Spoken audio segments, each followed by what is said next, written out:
Sadio Kamara amefariki dunia baada ya kujeruhiwa kwenye shambulio la kigaidi akiwa nyumbani kwake na kupelekwa hospitali ambapo baadaye alifariki kutokana na majeraha, huku mapigano yakiwa bado yanaendelea katika maeneo kadhaa ya miji ya kaskazini ya Kidal, Gao na Severe katikati mwa nchi hiyo. Akisoma taarifa hiyo kwenye kituo cha television cha kitaifa ORTM, msemaji wa serikali ya Mali Jenerali Issa Osman Kolibali ametangaza siku 2 za maombolezo ya kitaifa. Le gouvernement de la transition du Mali.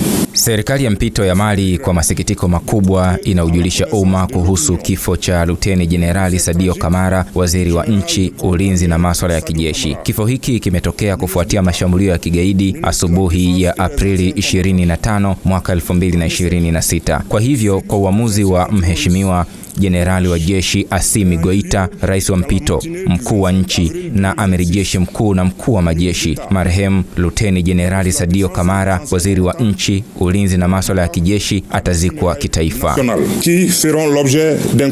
Watawala wa kijeshi wa Mali walikabiliwa na mgogoro wa usalama baada ya mashambulio yaliyoratibiwa na wapiganaji wa vikundi vya jihadi na waasi wanaotaka kujitenga mwishoni mwa wiki hii na kufanikiwa kumuua waziri huyo wa ulinzi, ambapo taarifa zinaeleza kuwa makundi hayo ya waasi yamedhibiti miji muhimu iliyopo maeneo ya kaskazini mwa nchi hiyo. Hakukuwa na taarifa yoyote kutoka kwa kiongozi wa kijeshi Jenerali Assimi Goita, ambaye hajaonekana hadharani tangu mashambulio hayo yalipoanza wiki iliyopita. Shambulio hilo lililoendeshwa na waasi wa Tuareg wa muungano wa Azawad Liberation Front na kundi la Jihadisti for the Support of Islam and Muslims lililolenga maeneo kadhaa katika nchi hiyo kubwa inayokabiliwa na ukame. Wachambuzi wamesema mashambulio hayo yaliyoratibiwa yalikuwa changamoto kubwa zaidi kwa watawala wa nchi hiyo tangu shambulio la Machi 2012 ambalo lilizuiwa na uingiliaji kati ya vikosi vya Ufaransa ambavyo vimeondoka tangu wakati huo.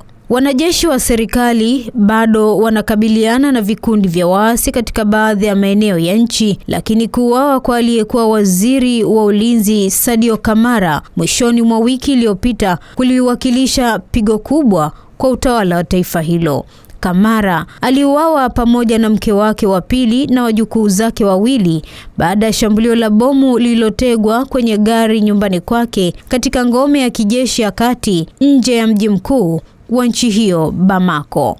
Waasi wa Tuareg wameliambia shirika la habari la kimataifa la AFP kwamba wamefikia makubaliano ya kuruhusu vikosi vya Urusi vinavyounga mkono jeshi la Mali kuondoka mji wa kaskazini mwa Kidal ambao walidai ulikuwa chini ya udhibiti wao. Huku jeshi la Mali lilikuwa limeiteka tena Kidal, ngome ya Tuareg, mnamo Novemba mwaka 2023 kwa msaada wa kundi la kijeshi la Wagner la Urusi na kumaliza udhibiti wa zaidi ya muongo mmoja na waasi. Asha Kazambo, UFM.